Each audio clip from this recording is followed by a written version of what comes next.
존경하고 사랑하는 우리 구독자 여러분 반갑습니다. 여러분의 천만 라디오 천혜자입니다. 지금 장을 보니까 뭐 그렇게 뭐 좋다기보다는 좀 그래요. 좀 많이 빠지는 것 같아서 좀 짜증이 나죠, 여러분. 하여튼 오늘 1.28% 빠지고 있습니다. 2431.90 가리키고 있고 코스닥도 좀 빠지고 있어요. 코스피는 현재 개인들이 8,476억 사고 있습니다.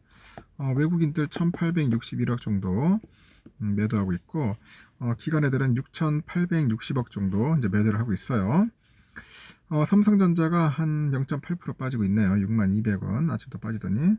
하여튼 LG엔솔이 0.5%, 하이닉스 2.59, 삼바 2.1, SDI 4.29, LG화학 3.38, 우선주 0.3, 네이버 3.79 이렇게 많이 빠집니다. 현대차도 보합이고 기아는 1.68% 오르고 있네요. 포스코홀딩스 2.3, 카카오 3.7, 셀트리온 0.4%좀 빠지고 있어요.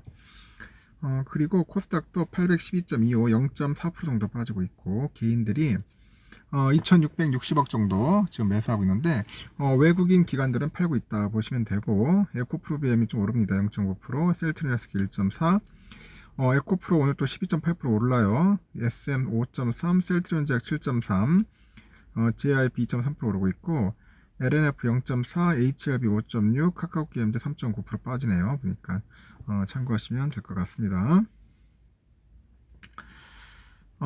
오전에도 한번 볼까요? 오늘 새벽 미국 소식도 봤는데 하여튼 2월 말 3월 초 하락을 멈추고 이제 상승장의 불씨를 피워버렸던 우리 뉴욕 증시에 우리 제롬 파월 미국 연방준비제도 의장이 찬물을 끼얹었어요. 인플레이션이 쉽게 잡히지 않고 있기 때문에 금리 인상폭을 넓히고 상단은 좀 더 높일 수 있다. 그렇게 시사를 했습니다. 증시에서는 파월 의장의 매파적인 긴축 정책 발언으로 인해서 3대 지수가 모두 1% 중반까지는 하락을 했어요. 뉴욕 증시에서 다우존스 지수는 전일보다 574.58포인트, 98포인트 들여서 32,856.46을 기록을 했고 S&P도 1.53% 떨어져서 3,986.37 기록했고 나스닥도 1.25% 하락을 해서 11,530.33 가리켰습니다. 파월 의장은 이날 그 오전 미국 상원의회 은행주택도시위원회 나와가지고 최근에 경제지표가 예상보다 강력하게 나왔다. 이는 궁극적인 금리 수준이 이전에 예상했던 것보다 더 높을 가능성이 있다는 그런 의미라는데 이어서 데이터 전체가 긴축이 필요하다는 것을 나타낸다면 금리 인상 속도를 높일 준비가 돼 있을 것이라고 그렇게 이야기를 하죠. 그 파월의 발언은 끈적거리는 인플레이션을 제거하기 위해서 빅스텝을 쓰고 금리 상단은 6%까지 높이는 더 강한 긴축 정책을 내놓을 수 있다는 그런 의미입니다. 이 발언이 나오자마자 지수는 떨어지기 시작해서 장 마감까지 낙폭을 키웠습니다. 지금 보니까 블레이클리 파이낸셜의 피터 부크바도 그럼에도 불구하고 연준은 50bp가 아닌 25bp로 올릴 것이다.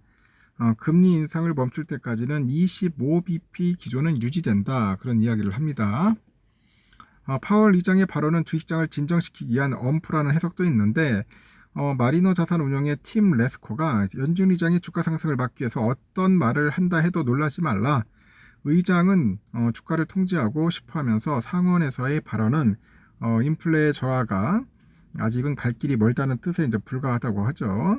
하지만 운용사들의 바람과 달리 시장에서는 빅스텝에 대한 우려가 커지고 있고 현재 보면 CME 그룹 데이터 보니까 50bp 인상 확률은 이날 51.3%로 증가해서 전일 31.4, 한 달 전 9.2%에 비해서 크게 늘었다고 합니다.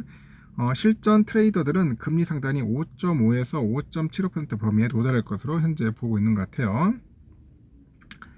파월의 발언은 미국 국채시장에 즉각적인 반응을 일으켰는데 2년물 국채금리는 전일보다 12.1bp 뛰어오른 5.015%를 기록해가지고 금융위기 이전이 2007년 이후 최대치 보였고 반면에 10년물 금리는 1.3bp 떨어져서 3.97% 기록했고 장단기 금리 역전에 의해서 금리 갭이 한 100bp 정도 이제 넘어서면서 경기 침체 시그널이 명확했다는 우려도 있습니다. 만기가 짧은 단기 2년물의 금리가 장기인 10년물 금리보다 높을 경우 돈 장사를 하는 금융사들에게는 역마진의 기초가 생기는 건데 이날 웰스파고 주가가 4.68% 급락을 했고 BOA 주가도 3.2% 떨어집니다. 상대적으로 이제 체력이 약한 지방은행들의 주가는 폭락을 했는데 지방은행 주가를 연계지수 상품으로 만든 SPDR, S&P 레지널 뱅킹 ETF가 있는 거 봐요. 이날 3.2% 하락을 했고, 하여튼 자이온은행 주가도 4.7% 떨어졌다. 그렇게 보시면 됩니다.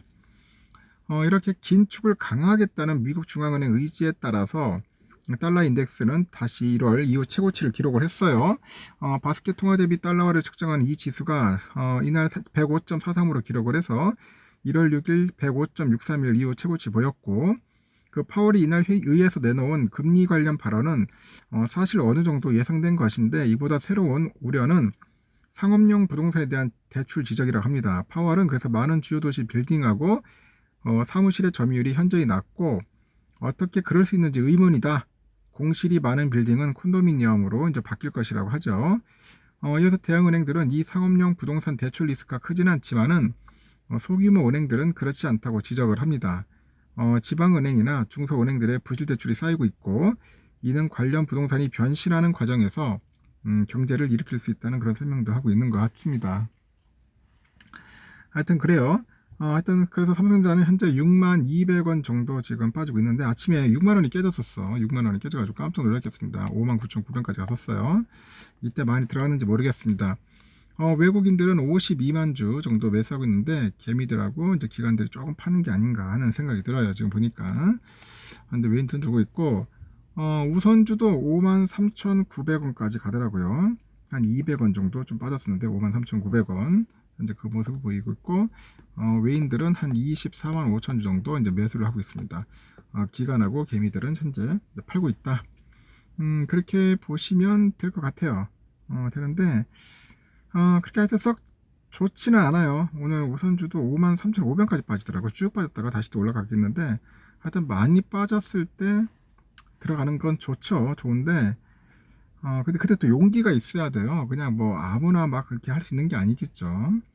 그래서 주식 투자는 아무나 하는 게 아닙니다. 절대로 하는 게 아니고 어느 정도 멘탈도 확립돼야 하고 좀 공부도 해야 하고 여러 가지 갖출 건 갖춰야 돼. 자본력도 좀 있어야 하고 너무 없어서는 안 돼요, 여러분. 너무 많다고 해서 잘하는 건 아니겠지만은 어느 정도 금전적인 부분, 재정적인 부분도 있어야지. 그거 절대 B2 하지 마요. B2 레버리지, 뭐 신용 이런 거 쓰지 마십시오. 제가 제발 말씀드린 건 그런 거야, 여러분들. 무리하게 절대 투자하면 안 돼요. 분수에 맞게 살자. 분수에. 왜 갑자기 이렇게 무리하게 돈 끌어다가 그렇게 하는 분들이 있어. 뭐 몰빵대로 하는데 그런 건 아닌 거 아닙니다. 그냥 조금씩 빠지면 하고 그렇게 하면서 그냥 뭐 시간을 잘 만들어 나가자. 시간을 내 것으로 만들어 간다고.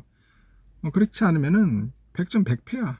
이길 수가 없어. 어떻게 외인과 기관들을 상대해서 이길 수 있다고 생각을 합니까? 그래서 절대로 여러분들 무리하게 하지 않았으면 좋겠습니다. 오늘은 좀 빠지겠습니다. 여기까지 하겠습니다.